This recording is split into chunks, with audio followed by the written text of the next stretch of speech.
Hi, Genki Call here with your Soulforge offerings for the week of February 13th, 2023. I'll get it right. Alright, so what we've got here, we're going to pop around here between the legendaries and the mythics. I'm going to do the legendaries first and come back to the mythics. So starting off, we've got Crimson Bat. Crimson Bat is from Gulvania. He does true damage to all enemies and gains life. Straight up 16 life, no matter what, even if he's stunned or webbed, he's going to get that extra life. He does double skull damage to wounded enemies. If you have touched their life at all, cast this even once, that's considered wounded. Just damaging their armor does not count as wounded. But he's going to do double skull damage if they are wounded, and double skull damage versus divine enemies. So I actually really like this troop, especially in events and in delves. But would I spend 800 diamonds on it or recommend it? I wouldn't. I haven't noticed any legendaries here that are worth 800 diamonds unless you have a specific team that you want to use them on, or you are power level blocked, and you have to have the troop for your power level. I don't recommend spending the 800 diamonds on any of these. But next up is the Bone Dragon. This guy, if you've ever fought him in a high level attack or fight, you know that he can absolutely decimate your team with skulls. Eliminate up to 25 armor on an enemy and create 9 skulls boosted by the armor eliminated. I have had him flood the entire board with skulls. Plus he gains armor when he does it, and he freezes enemies when they do skull damage to him, so they can't loop. Yeah, and the rest of this is, so-so. Next up, we've got the Widow Queen. She is one of those gimmicky troops. She's a little bit like Vashtagon. She sacrifices an ally, does damage to all enemies boosted by the sacrificed troop's life. So if it has, say, 99 life, then it will do an extra 33 damage to all enemies. And then it's going to summon a troop from Zul'Kari. And it could be a common, it could be Arachnian Weaver. You never know what you're going to get.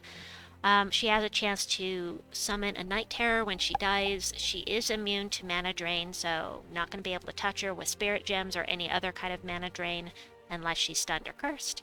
And she webs a random enemy on 4+ gem matches.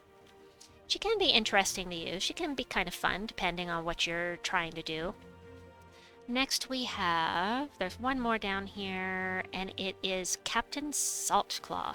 Didn't even realize this guy was a legendary, to be honest. He does heavy splash damage to 2 random enemies boosted by blue gems. He's rather new, as I recall, which is why I didn't remember that he is a legendary. But the splash damage, say you want to hit one of the 2 middle troops. Well, no, it's 2 random enemies, but splash damage, you hit one, anything that's touching it, and it has to be touching it, will get 75% of that damage. So, yeah, it's pretty cool.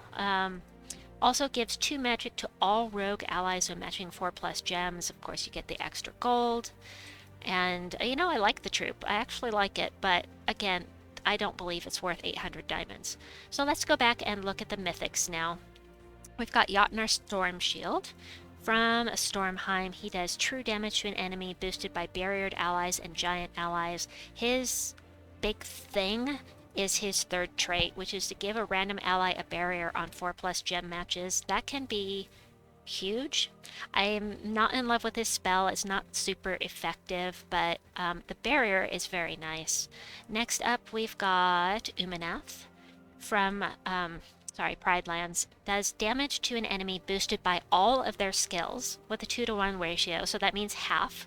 So all of their skills, that's all of these things added together and then divided by 2 is how much of a damage she's going to get on the boost. If they die, she gains 10 attack and create 12 skulls. Running her at the front of the team can be devastating to the enemy if she gets a hold of any skulls, because she Hunter's Mark when she does the skull damage, and the Hunter's Mark troops, they get an extra 50%. No, it doubles the skull damage. It doubles it. That's a lot of skull damage. She also has a chance to dodge the skull damage and gains 4 attack when matching 4 or more gems. Straight up. I actually really like this troop. There are some that think that she's not that great, but I like her a lot.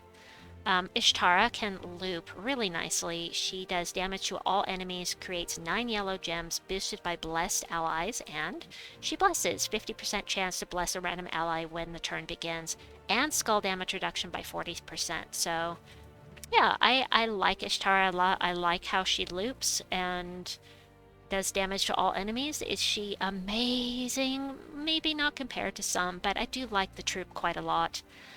Next up, we've got the Fountain of Stars, and I have been using this in Guild Wars the last couple of times and really, really enjoying the team.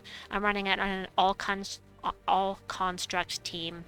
It converts 5 green gems to purple potions and all brown gems to skulls. So you only cast this when you have alignment for the skulls, and if you can get, so you get an extra turn. And then it cleanses all Fey allies. Fey, Construct, however you want to run it. It can be a lot of fun on a skull spamming team that can take that purple and turn it into Doomed Skulls. Doomed Skulls. Plus, it has skull damage reduction by 50%, and it has a 15% chance to bless all allies at the start of every turn. That is super, super helpful when you're running up against Elementalist. Next, always here, and is that it? Let's see, Fountain of Stars is 1, 2, 3, and 4. Yes, that's all of the mythics. So let's look at the weapons. Oh, we've got some interesting stuff in here that I don't have yet. I must have all the things because I don't ever want to get weapon blocked again, because the only way to get a weapon that has to be crafted is to be in an event for that particular kingdom. We may not be back here in Divinion Fields for a year. It could be in a month, it could be in a year. So I don't want to get blocked, and I have the diamonds for it. So I am going to get anything I don't own yet, but not yet. First, let's go over what's in here. We've got the Shooting Star. This dispels all enemies. That means it's going to remove all of the positive status effects that they have, even Bless, and does damage to one enemy and eliminate half of their attack. So, it's not a bad weapon, actually, depending on what kind of team you're fighting. If you're running against, say you're in a delve and every enemy is submerged, this is going to remove the submerge. Of course, Curse can do that too, but... and then eliminating half of their attack. If they've got a huge attack, this could be very helpful. It's just,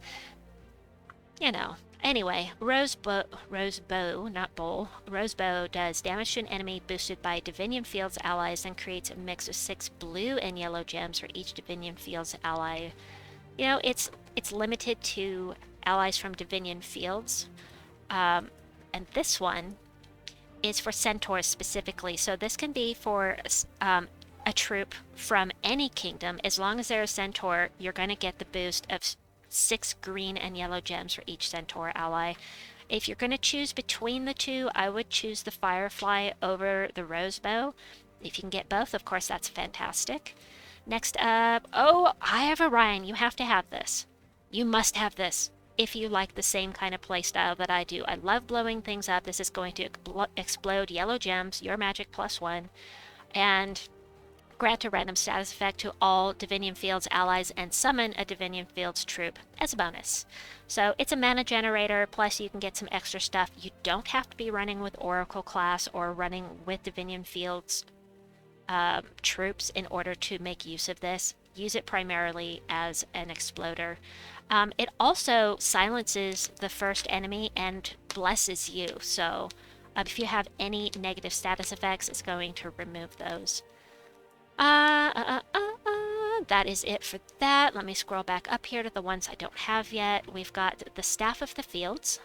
This is one of those cheapo 75 diamond ones. It removes all yellow gems. You don't get any mana out of it, but it will deny that mana to your enemy. Damage to the enemy boosted by gems removed. So if there are 9 that you remove, you'll do an extra 3 damage because of the boost ratio. If the enemies from Divinion Fields or if the battles in Divinion Fields do double damage. Is it fantastic? Not that I can see, but I can't see the upgrades until I buy it. So we're going to craft that. Staff of the Fields. If I can remember, we'll go look in that. And then the Doomed Chronicle. This is one of the tomes. I've got to spend the diamonds because it's a tome. It's wonderful as defense for Guild Wars. Will I ever use it? I don't know. I might. And I might not, but either way, it's an extra weapon for Divinium Fields. The thing is, when you're deciding whether or not to craft a weapon that is a doomed weapon with this red border, you have to have Forge Scrolls to level it up, or you have to have an Orb of Forging in order to level it up. So keep that in mind. Those Forge Scrolls and those orbs are hard to get a hold of. So anyway, I must have it because it's the Doomed Chronicle. I need it, so I have to have it. I must make my enemies suffer on Guild Wars Day, maybe. Alright, let me see if I can remember that. Was it a staff? The Divinium Field staff? What was it? Oh wait, let's just go to upgradable. Near. There we go. And it was this, Staff of the Fields. So let's look at what the upgrades are.